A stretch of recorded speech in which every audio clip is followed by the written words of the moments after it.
भारत छोड़ने का समय आ गया परिवारवाद को, भारत छोड़ने का समय आ गया तुष्टीकरण को। और तुष्टीकरण में कुछ ही लोग सत्ता में रहते हैं।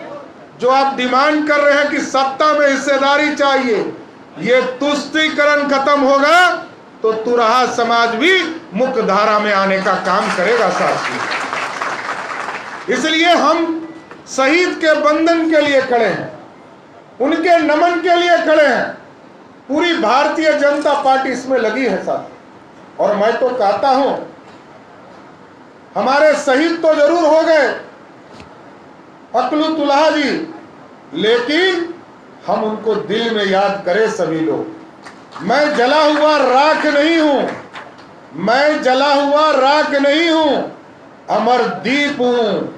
जो मिट गया वतन पर मैं वो शहीद हूं साथी। इसलिए अकलुतुल्लाह जी का कोई भी बलिदान व्यर्थ नहीं जाएगा और यह समाज पूरी तरह मुख्य धारा में आएगा। भारतीय जनता पार्टी सबका साथ सबके विकास की चर्चा करती है और आगे ले जाने का काम कर रही है। और हम तो साथी दंग हैं कि कई हमारे महापुरुष, चाहे अकलुतुल्लाह जी हो, सुखदेव शाह जी हो, भगलू शाह जी हो, रामेश्वर शाह जी हो, शास्त्री बैजनाथ पल्लव जी हो, जुगा शाह जी हो, ठग शाह जी हो, शौकी शाह जी हो, ये तमाम जो आपके लिस्ट है, इस पूरे समाज के एक एक शहीद को हम पूरी तरह नमन करते हैं और इस पूरे परिवार को भारतीय जनता पार्टी से जोड़ने का काम करें।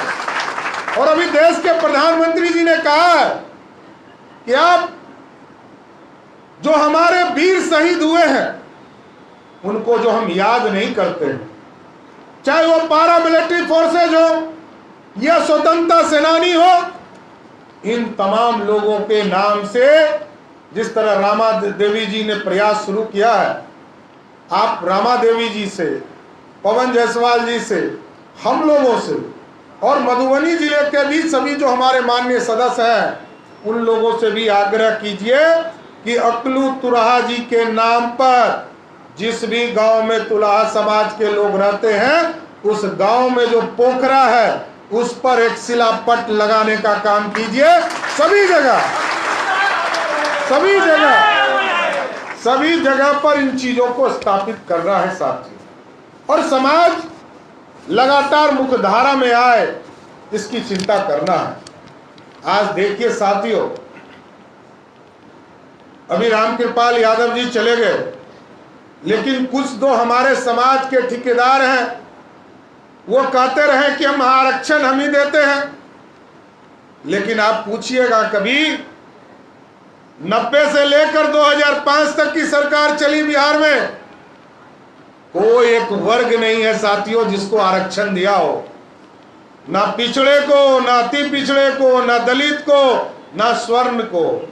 लेकिन भारतीय जनता पार्टी जब जब सरकार में रही है साथियों, सब दिन आरक्षण को समर्थन करके जिंदा करने का काम किया है।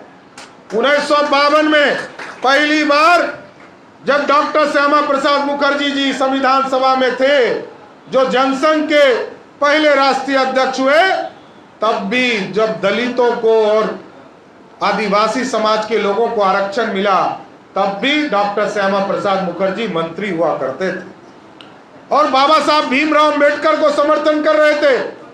1977 में और 67 में जब कर्पूरी ठाकुर जी मुख्यमंत्री बने, तब जनसंघ समर्थन कर रही थी, कांग्रेस नहीं। जनसंघ समर्थन कर रही थी और पहली बार अति पिछड़ा समाज को आरक्षण देने का काम किया गया, स्वर्ण महिलाओं को आरक्षण देने का काम। मंडल कमीशन, बहुत नेता कहते हैं कि मंडल कमीशन तो हमने लाया। अरे मंडल कमीशन तो बीपी सिंह जी ने लाया, जिसको लोग कहते थे राजा नहीं फकीर है, देश का तकदीर है। उनको भी समर्थन किसने किया? 200 सांसद कांग्रेस पार्टी को था साथियों और 147 सांसद जनता दल को हुआ करता था और 82 सांसद भारतीय जनता पार्टी की थी। हम जिसके साथ जाते उसको आरक्षण मिलता।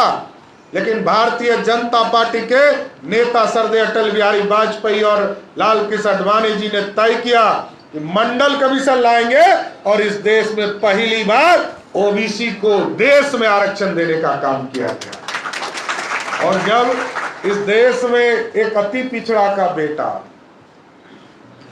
गरीबों का बेटा, गरीब का बेटा, चाय बेचने वाले का बेटा जब इस देश में प्रधानमंत्री बना, तो स्वर्ण समाज में भी जो 75 वर्ष के आजादी के बाद गरीब हुए, जो आर्थिक रूप से समृद्धि से दूर हुए, उनको भी 10% आरक्षण किसने दिया? नरेंद्र मोदी की सरकार ने देने का काम किया। साथी, ये है सबका साथ सबका विकास। और भारतीय जनता पार्टी सबका समर्थन करती है। और आज इसी समाज के लिए देश में तुराह समाज को न्याय मिले, क्योंकि आज भी पिछड़े हैं, इसी के लिए देश के यशस्वी प्रधानमंत्री जी ने रोहिणी आयोग का गठन किया है।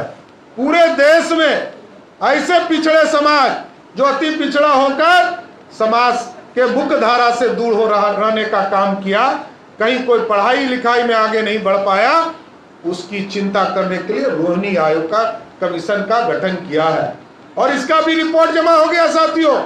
जल्द ही प्रधानमंत्री जी इसका निर्णय लेंगे। लेकिन साथियों, ये सोचना पड़ेगा कि आज तुराह समाज को मुख्य धारा में लाकर इस बिहार की राजनीति के मुख्य धारा में लाना है।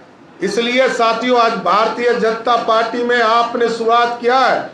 आज भारतीय जनता पार्टी के कार्यालय में तुराह समाज के अमर शहीद को हम लोग याद करने का काम कर रहे हैं। इसलिए आगे के दिनों में भी हम जरूर आश्वस्त करते हैं, भारतीय जनता पार्टी की ओर से पूरे समाज को मुख्य धारा में लाने का काम किया जाएगा। और पार्टी के साथ साथ इस पूरे देश में जो हमारे अमर शहीद हुए, उसकी चिंता करना है। क्योंकि आज का दिन हम दूसरे रूप में भी मनाते हैं।